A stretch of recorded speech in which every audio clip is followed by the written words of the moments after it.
day and welcome to the Factset third quarter earnings call. At this time, all participants are in listen-only mode. After the speaker's presentation, there will be a question-and-answer session. Instructions will be given at that time. As a reminder, this call may be recorded. I would like to turn the call over to Kevin Toomey, Head of Investor Relations. Please go ahead.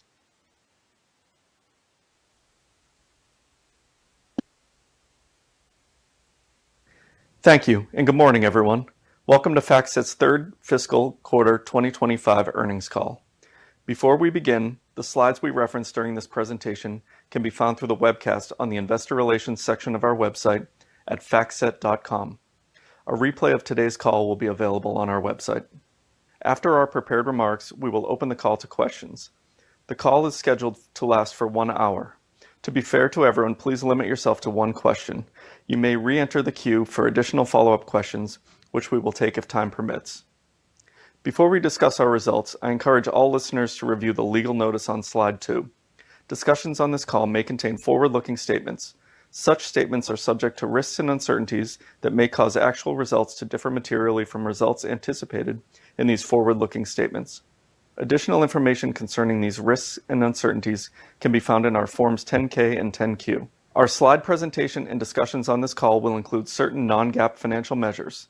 For such measures, reconciliations to the most directly comparable GAAP measures are in the appendix to the presentation and in our earnings release issued earlier today, both of which can be found on our website at investor.factset.com. During this call, unless otherwise noted, relative performance metrics reflect changes as compared to the respective fiscal 2024 period. Also, consistent with the last quarter, please note that starting fiscal 2025, Factset is reporting organic ASV rather than organic ASV plus professional services to focus on the recurring nature of our revenues. Joining me today are Phil Snow, Chief Executive Officer, Helen Shan, Chief Financial Officer, and Goran Skoko, Chief Revenue Officer. I will now turn the discussion over to Phil Snow.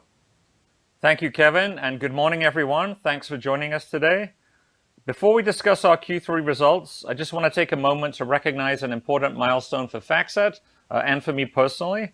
Earlier this month, we announced my decision to retire after 30 years with Factset and the past decade as CEO.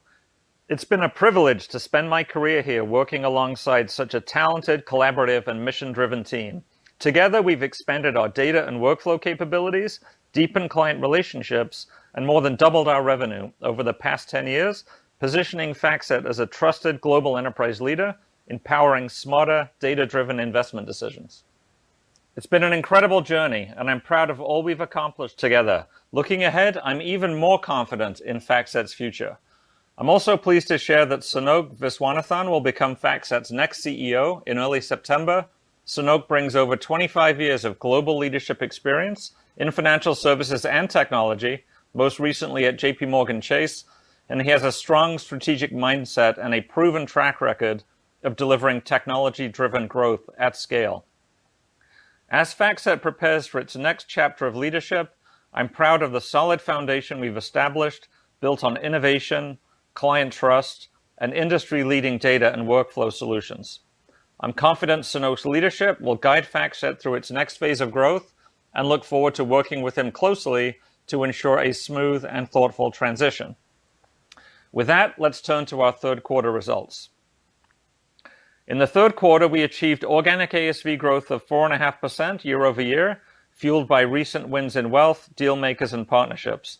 We also delivered an adjusted operating margin of 36.8% and adjusted diluted EPS of $4.27.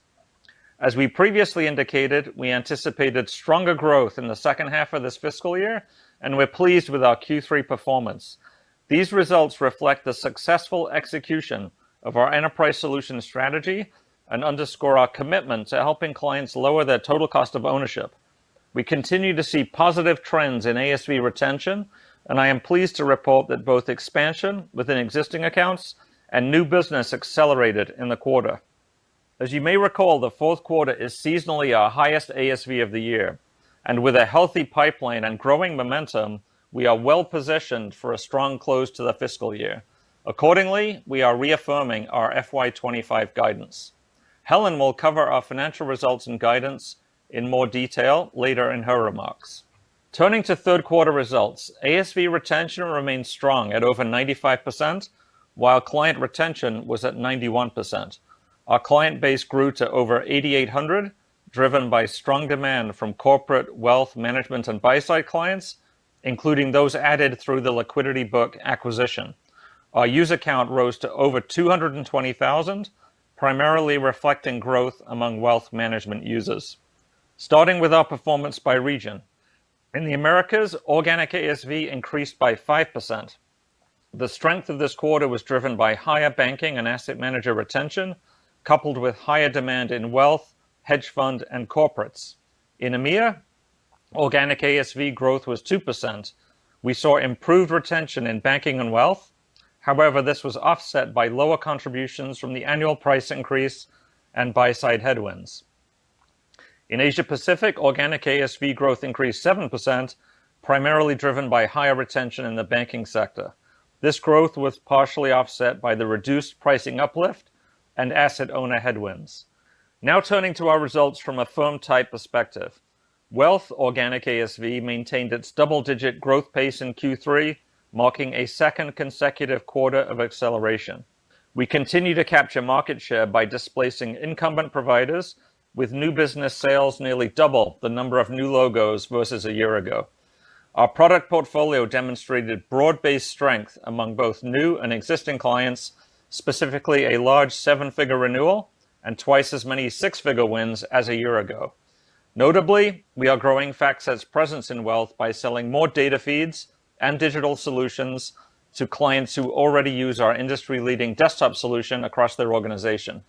The attach rate for off-platform products continues to rise, and so far in FY25, we are capturing attach rates that are around 1.5x what we saw in FY24.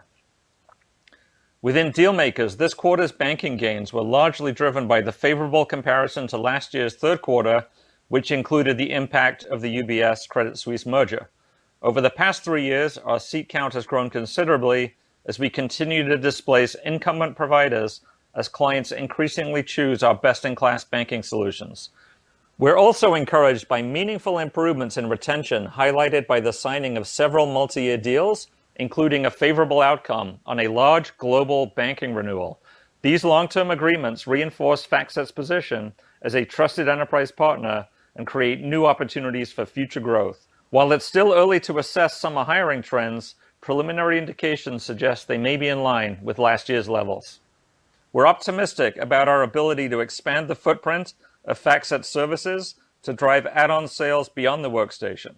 We continue to execute on our robust pitch creator pipeline, and within just 6 months of launch, we now have 10 signed deals and over 45 opportunities, with large banking clients in active trials and others in later stages of commercial negotiation.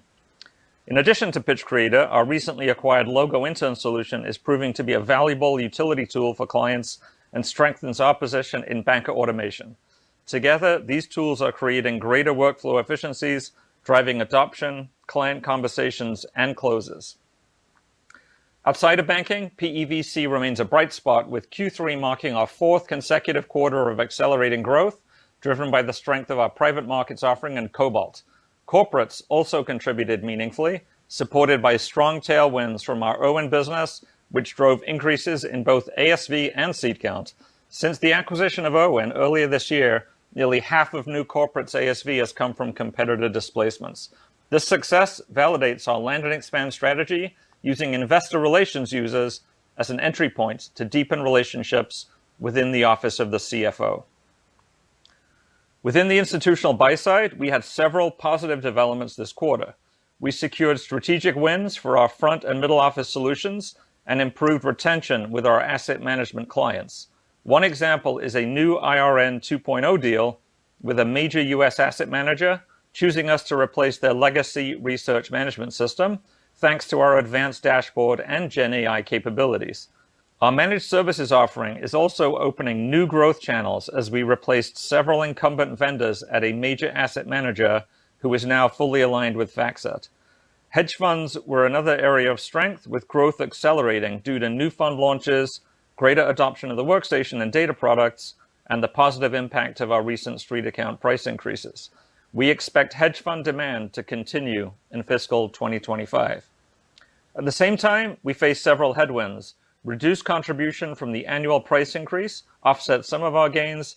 Additionally, as clients, especially asset owners, continue to optimize costs and streamline their vendor relationships, we are seeing more pressure in these areas. We are committed to leveraging our innovative solutions and client relationships to drive future growth.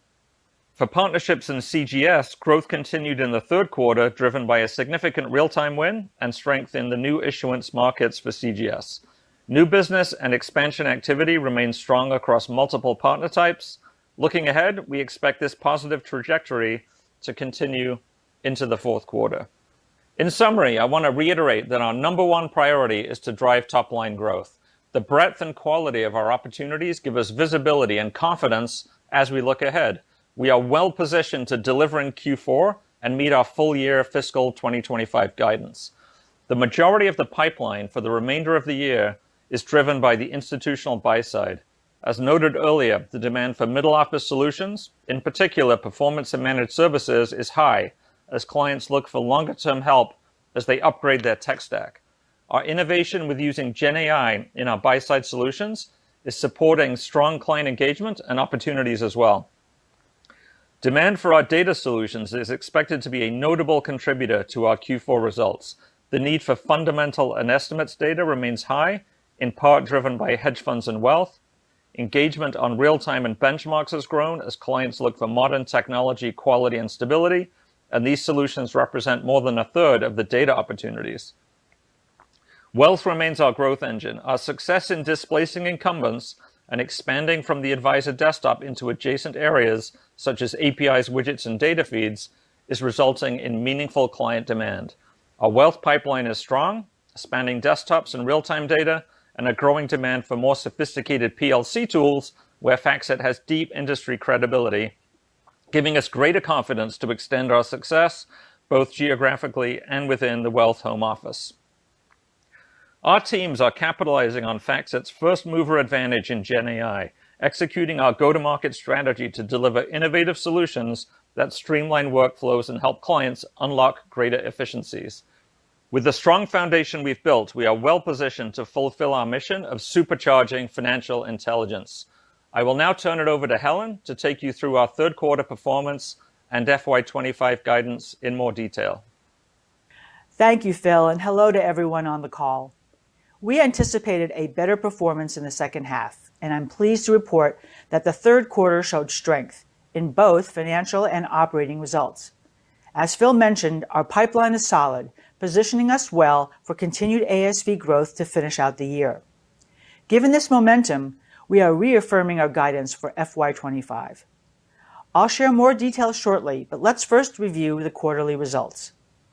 Organic ASV grew by $22.6 million in the quarter, representing a 4.5% increase year over year. We successfully captured an additional $11 million in our annual price increase, primarily in the EMEA and Asia-Pac regions. This amount was lower than prior year and reflects the anticipated headwind of lower CPI in our pricing.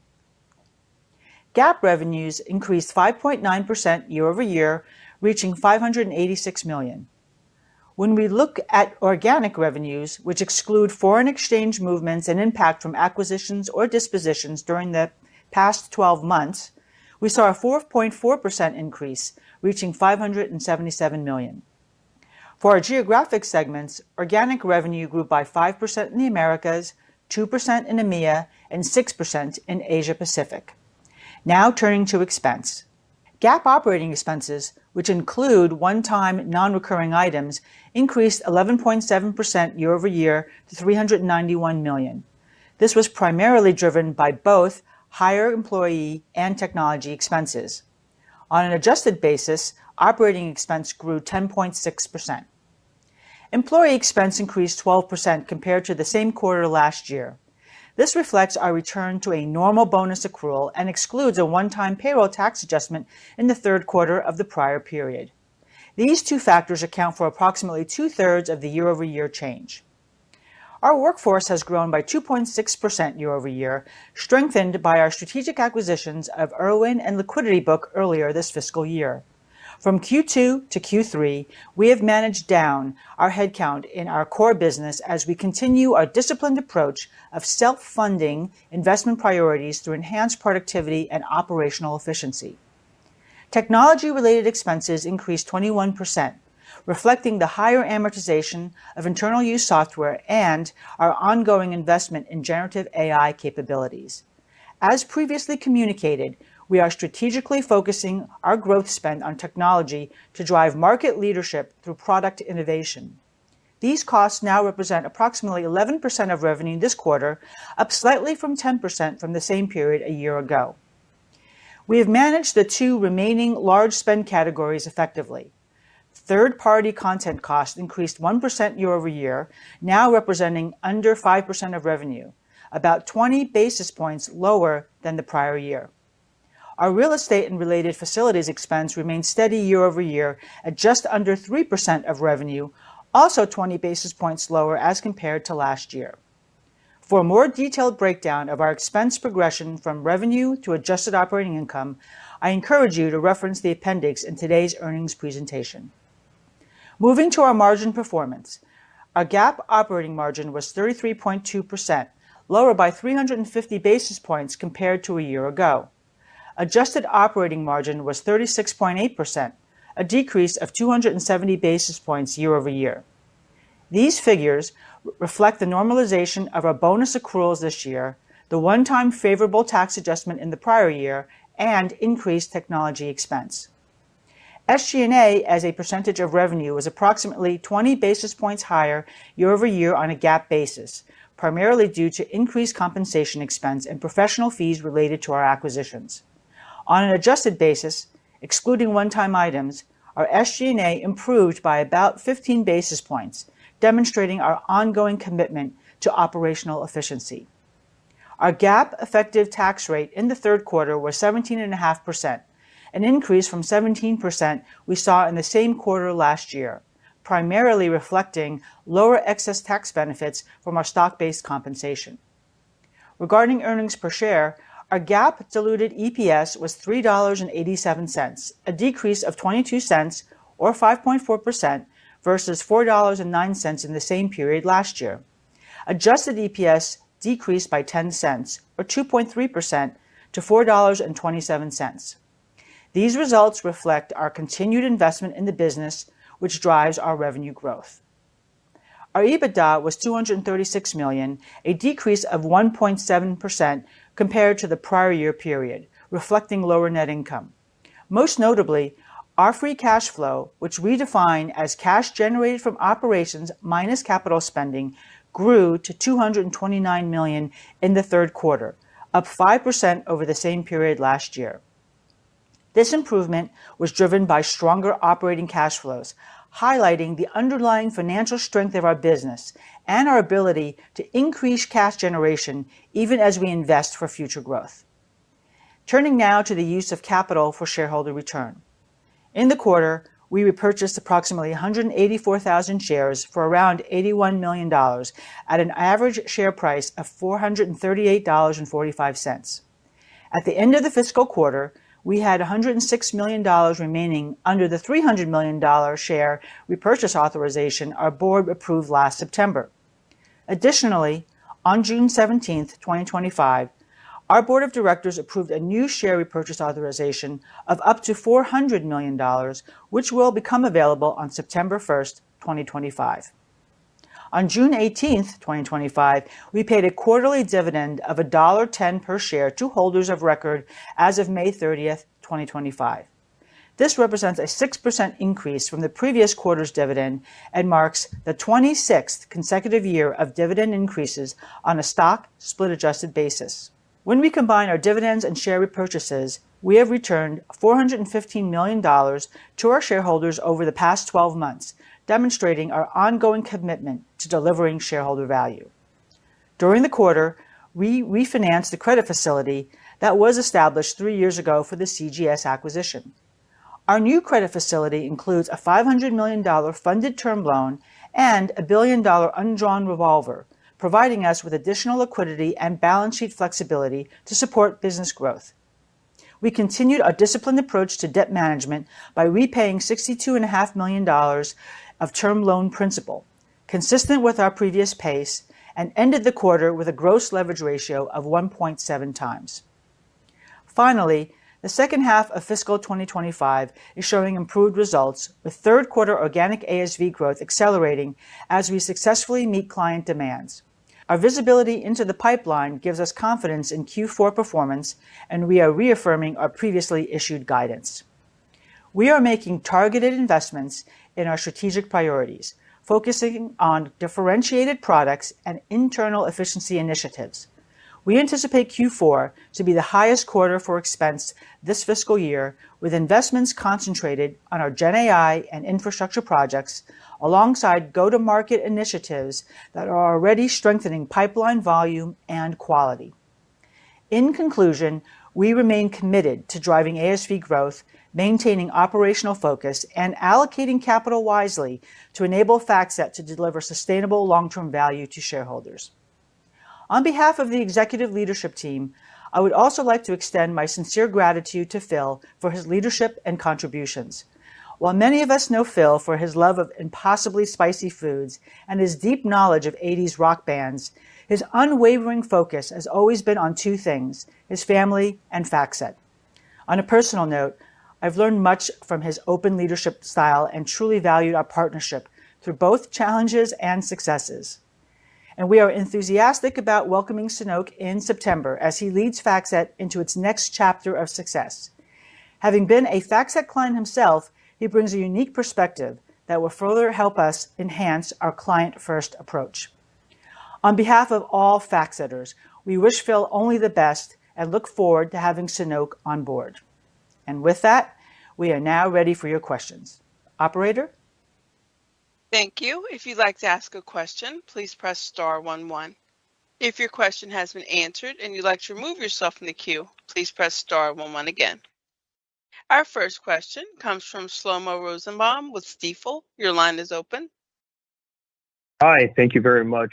I want to ask if there's any change in the macro environment. You're seeing a little bit of a turn up in the ASV growth, which is certainly positive after over a year of sequential declines. I'm wondering, is it all better execution and products gaining traction, or are you seeing anything in the end markets that are giving you any tailwind whatsoever? Shlomo, it's Phil. Thanks for the question. We've not seen that much difference, I would say, this fiscal year. Obviously, we had in April, the markets were dynamic, so we saw maybe a couple of weeks of clients probably waiting to kind of see how things played out. But I think the main takeaway I would think for you is that many of our clients are going through these multi-year transformations in terms of their technology and data, and Factset's just in such a great place to support them with that, and that's certainly what we're seeing, in the pipeline for the rest of the year. And maybe I'll ask Goran here just to add a few other comments. Hi, Shlomo. So I think we see a little bit more positivity in client reactions over the past quarter. So there is some momentum there. I would attribute most of the momentum changing in our favor is to our products resonating. I think we're focused more on our data solutions in general, and I think we're seeing that pay dividends. And we do expect significant boost from our buy side offerings in the fourth quarter. Our GenAI solutions have also helped us generate momentum. Particularly I would say Pitch Creator and our conversational API, and as well as our offerings on the buy side in that regard. So I would attribute it mostly to execution and really the product line maturing in some of the areas that are really helping us. Thank you. Thank you. Our next question comes from Alex Kramm with UBS. Your line is open. Yes, hey guys. Not sure if this is just a follow-on to the first question, but maybe a little bit more specific on the 4Q outlook. If I look at the guidance range, which is obviously unchanged, I think to get to the low end, you need to basically do what you did in the last 2 years in the fourth quarter. I think mid $50 million or so range. So I think the one thing that you said early on your prepared remark was banking was kind of in line with last year. So maybe, and you touched on this a little bit just now, but like maybe relative to last year, can you just like contrast where things are significantly better and where they're maybe a little bit weaker to kind of get a sense where there could actually be upside or downside to the low end? Yeah, thanks, Alex. I'll start, and I'm sure Goran will have additional comments. So we're significantly ahead of where we were at this time for the last 2 years. The areas that look like they're going to be driving growth are the Americas and EMEA. So, but both of those regions look strong. I would say our core business, the workstations, relatively flat to last year. So the strength is really coming from our enterprise solutions. So, that's the portfolio lifecycle for the buy side, as well as our feeds business, which is really doing great. So that's showing a lot of momentum going into Q4. And the buy side, more specifically, I think as Goran mentioned, looks really strong for Q4. So when you look at kind of the top 15 deals we have out there for Q4, I think 10 of those, or approximately 2/3 of those, are coming from the institutional asset management part of our business. So, Alex, just to add to what Phil already said, I think obviously the, booked ASV or, commitments that we have is well ahead of last year. We see improved retention in the quarter. I think we have good visibility into cancellations for the next 90 days, and we see significant improvements in that number. So those are two very tangible factors that increase our confidence in reaching, the numbers that we are projecting. Pipeline itself, we couldn't be happier with the diversity of it. So we see pipeline is very diverse across the deal sizes as well as firm types and solutions.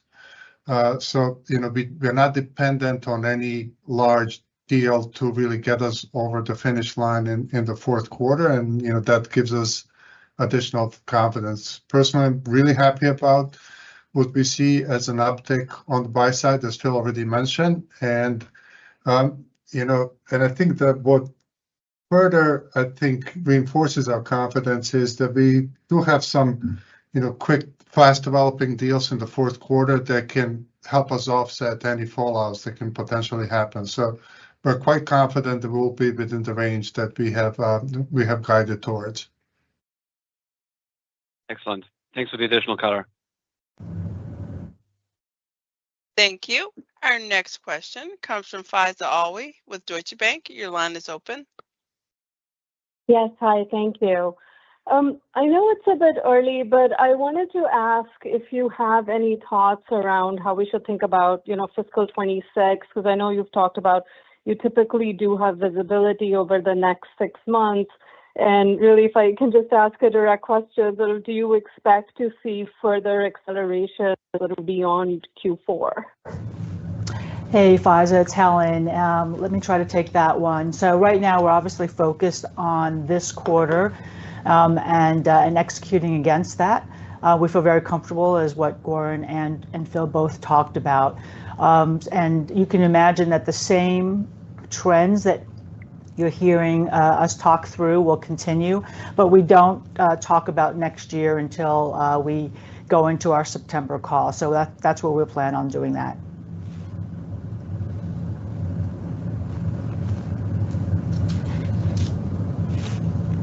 Thank you.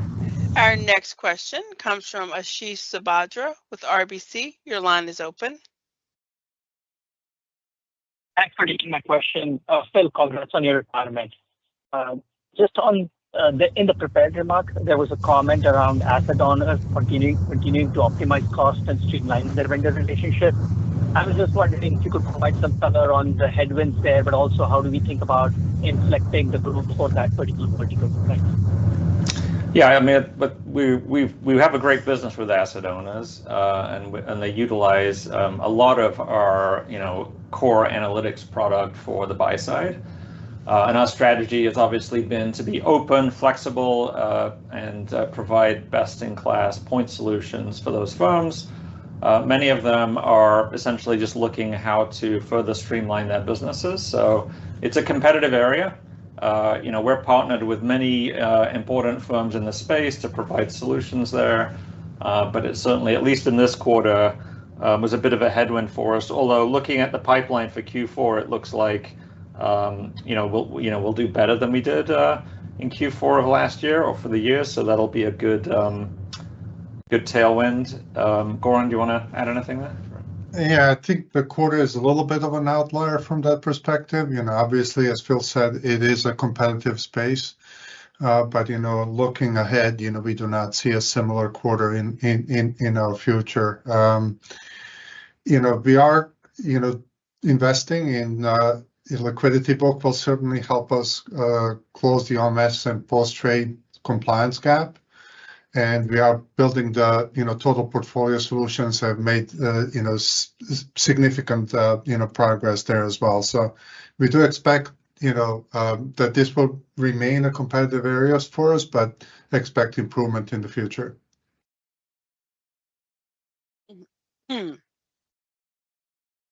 Thank you.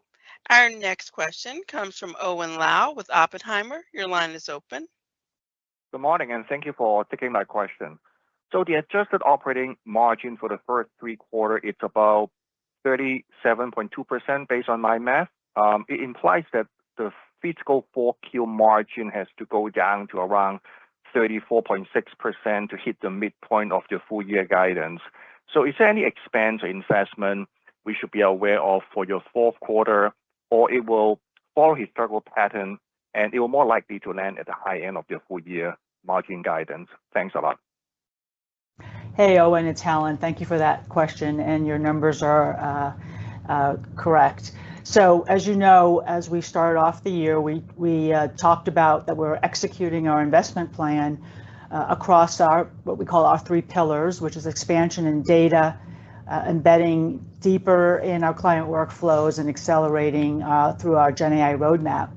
So the pace of investments has picked up over the course of the year, and so for the rest of the year, we pretty much remain on track to deliver the margin within our guidance range of 36 to 37 on the adjusted basis. The spend that we see picking up will be on the expertise that we've brought in to work on new solutions like in GenAI, the investments that we're actually using to support the integration of the acquisitions. As you may recall, both of our acquisitions are slightly dilutive, and then the technology costs, which are increasing as we expected. So at this point right now, we feel pretty comfortable that we will be in the range that we've discussed, and we'll continue on that path. All right, thanks a lot. You bet. Thank you. Thank you. Our next question comes from Andrew Nicholas with William Blair. Your line is open. Hi, good morning. Thanks for taking my question. Appreciate all the commentary on the monetization of GenAI and some success on the top line. I just wanted to ask about progress from a internal efficiency perspective. Helen, I think you mentioned briefly some internal efficiency initiatives. Just curious how much of that is GenAI related, and if we're thinking about kind of the increased investment there, how much of that could potentially be offset and over what time frame from cost savings from the same technologies? Thank you. Great. Yeah, this is Phil. I'll start, and then I'm sure Helen has some additional comments. So yeah, we're certainly very focused now on using AI internally. Our initial strategy really was to focus on building the foundation, the capabilities, educating our workforce, and delivering product to the marketplace. So we feel good about that. But we're now in a very good place to apply that same strategy internally. So we're looking at, obviously developers, giving them tools to, produce code more efficiently. We're looking at, all of our client-facing employees who spend a lot of time doing administrative tasks, getting ready for meetings and so on. So there's lots of things we can do to help them be more productive and spend more of their time really on sort of the prospecting and selling and the fun part of the job. And then there's obviously efficiencies that we can garner through collecting data. We've been masters at that for decades, of just further automating the collection of data. So this certainly helps with that. So those are some of the areas that we're focused on, and I think just sort of getting organized around that internally and thinking about how that affects the algorithm for the next 3 years is going to be an important piece of, I think, how we think about the company and how you should think about it. Yeah, no, that's exactly right. Phil touched on all the real high points. What's interesting, and as you might guess, the question that I like to always ask when we're investing is, what's the ROI? The challenge when you're right now, as we're investing in Gen AI, is that direct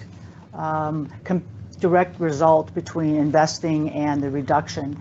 But I think what we look at is the overall, either increasing in output or being able to see more flat growth in expense going forward. And I think that's really, honestly, the right way to go. So currently, some of the examples that we've done is internally our call street events coverage, which more than doubled from 7,000 to 15,000. We've seen a 10% improvement on output from our engineering through the coding assistance. Our street account has expanded.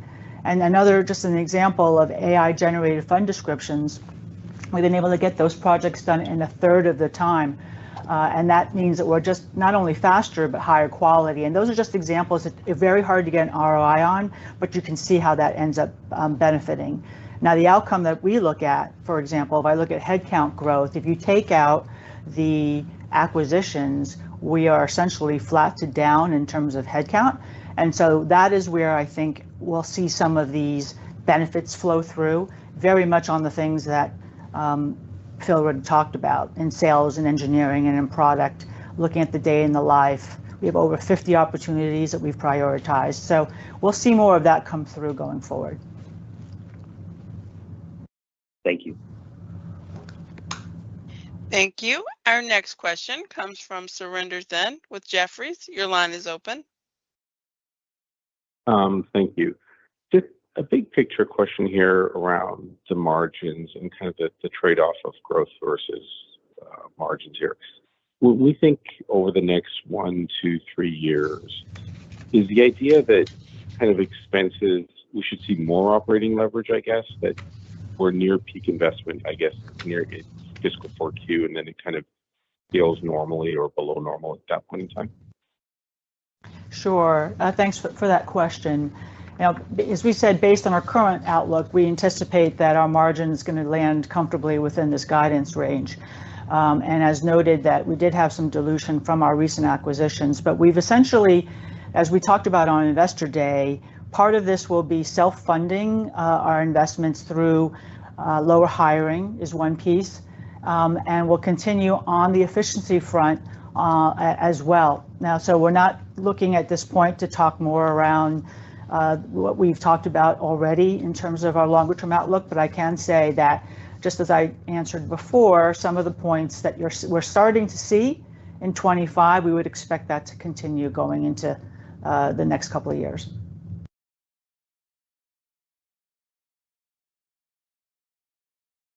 Thank you. Our next question comes from Craig Huber with Huber Research Partners. Your line is open.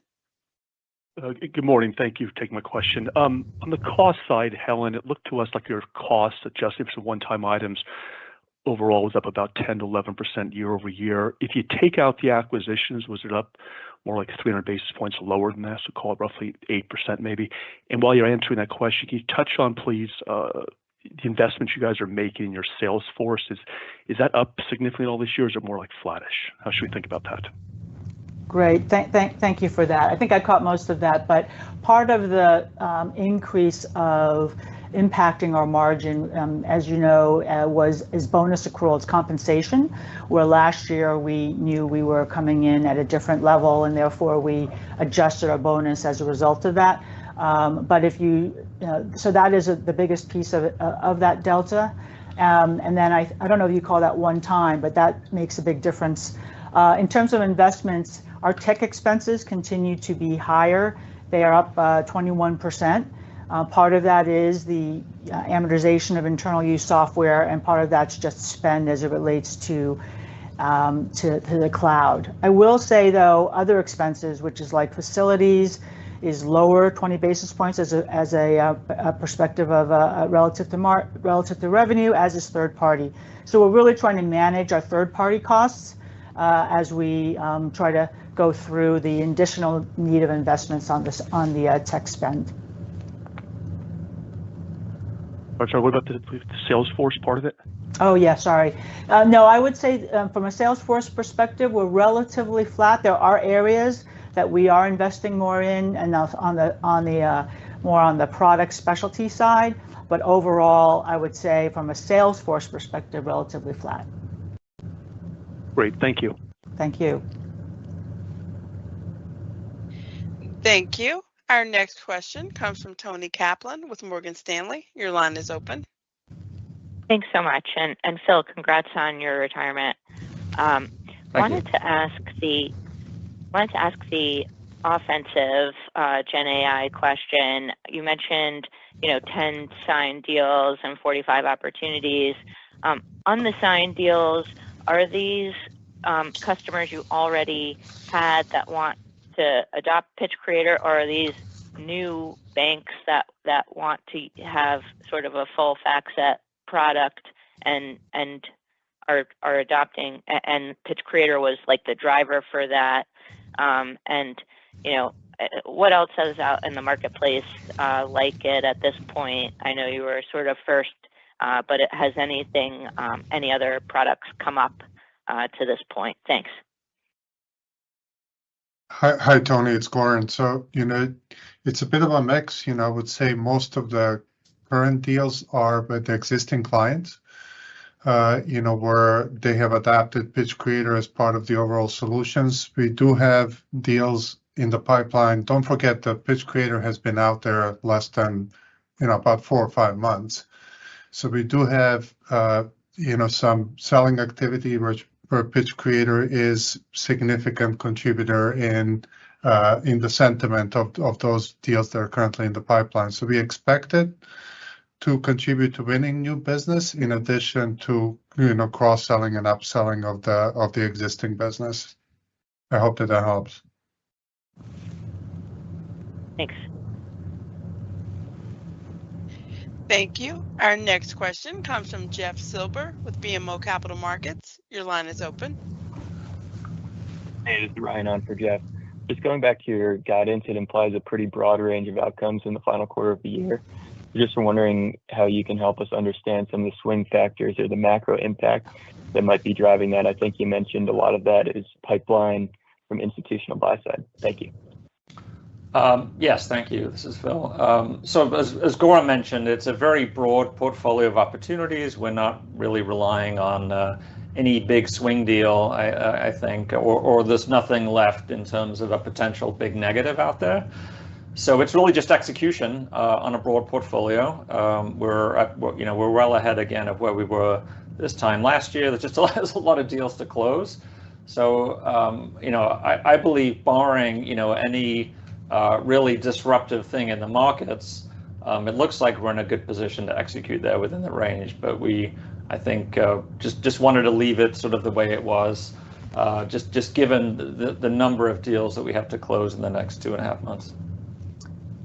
Yeah, our guidance range is obviously designed to reflect the potential variability of outcomes, and so we really want to make sure that we're doing that, and that's why we're leaving it as is.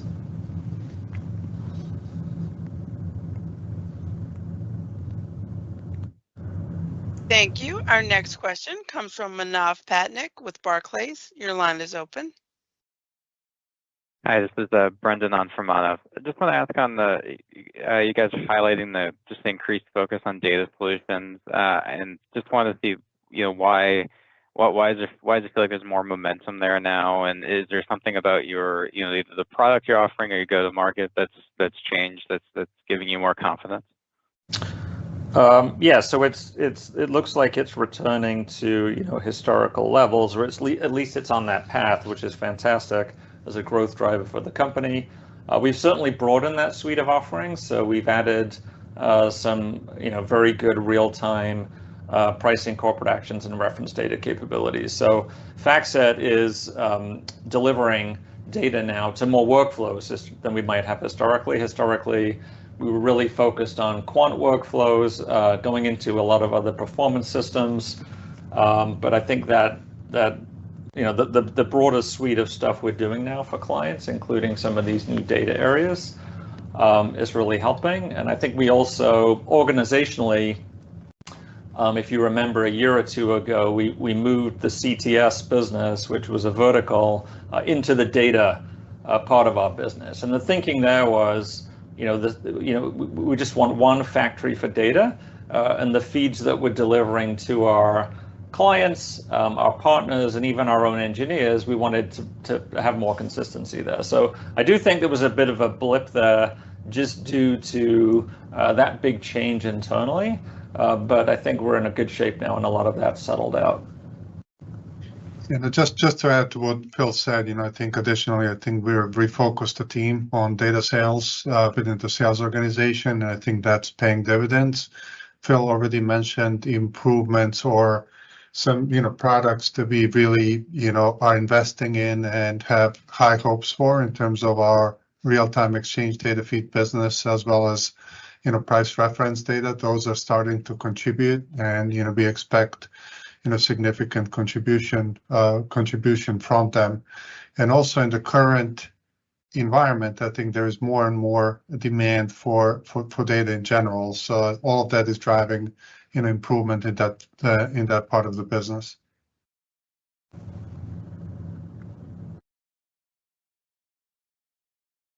Thank you. Our next question comes from David Motemaden with Evercore ISI. Your line is open. Thanks. Good morning, and Phil, congrats on your retirement. Thank you.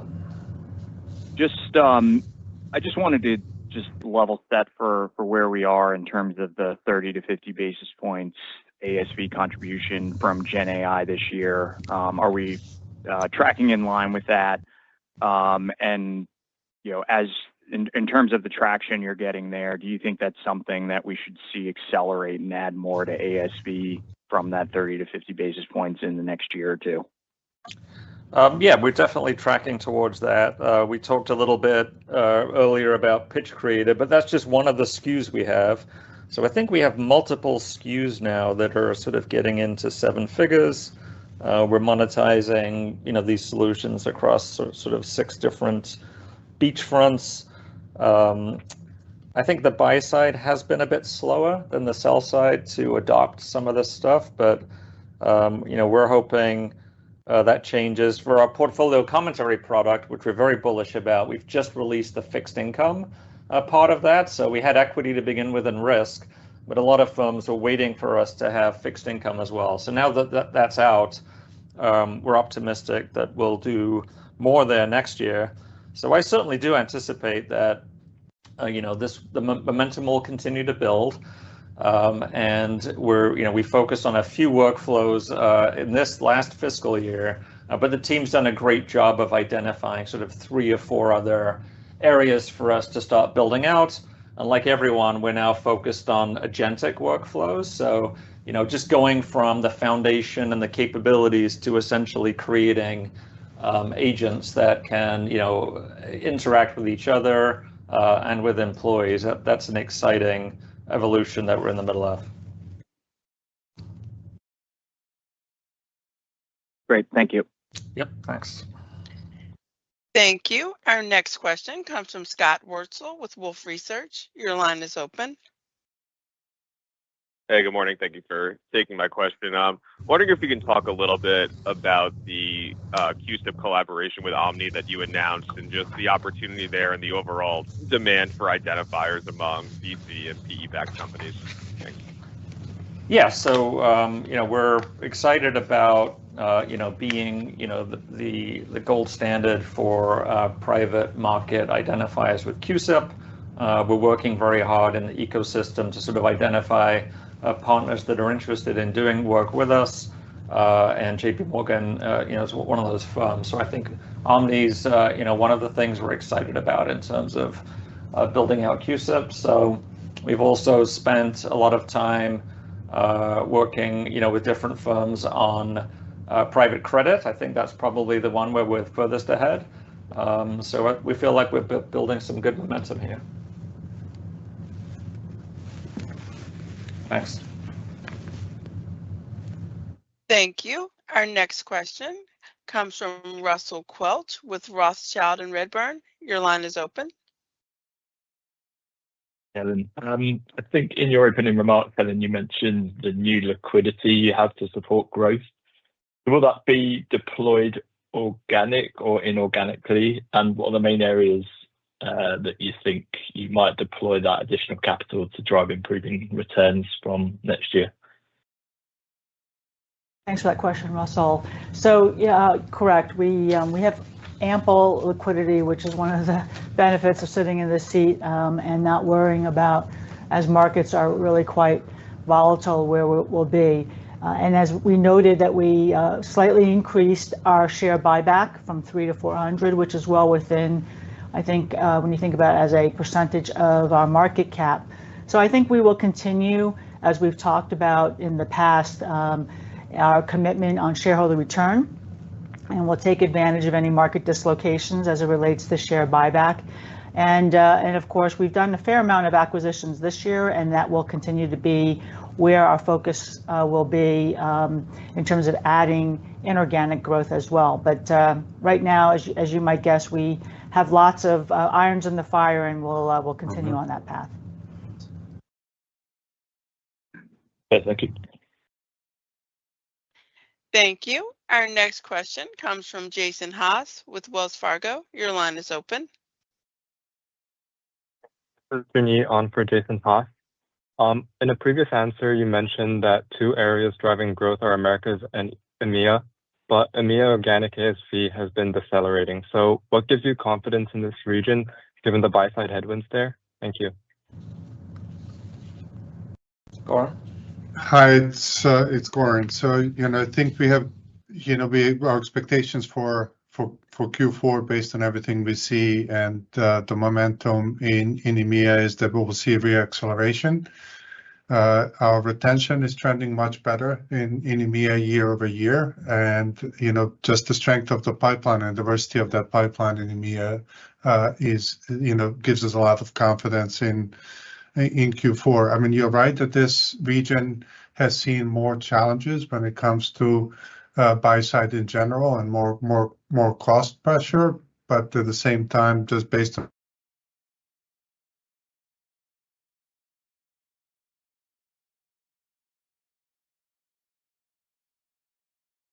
Goran, yeah. So hopefully, I'm just looking here as well at the pipeline. So it looks very broad-based as well. So across, our seats, our PLC offerings, and our feed offerings, it looks like a good portfolio of stuff for EMEA in Q4. And just as we get Goran back on here, the other piece, as we think about the acceleration, because you are right, as it relates to Q3, keep in mind our annual price increase was lower this year than last year in terms of what we're contractually going out with. So that headwind sort of goes away when we get into Q4, when we start to compare apples to apples. Goran, sorry, we lost you there for a moment. Yeah, so I'm not sure what you were able to to hear, but basically, yeah, I think reinforcing what Phil said is the breadth of the pipeline and diversity is what gives us confidence, and we see improvement in Q4 in EMEA.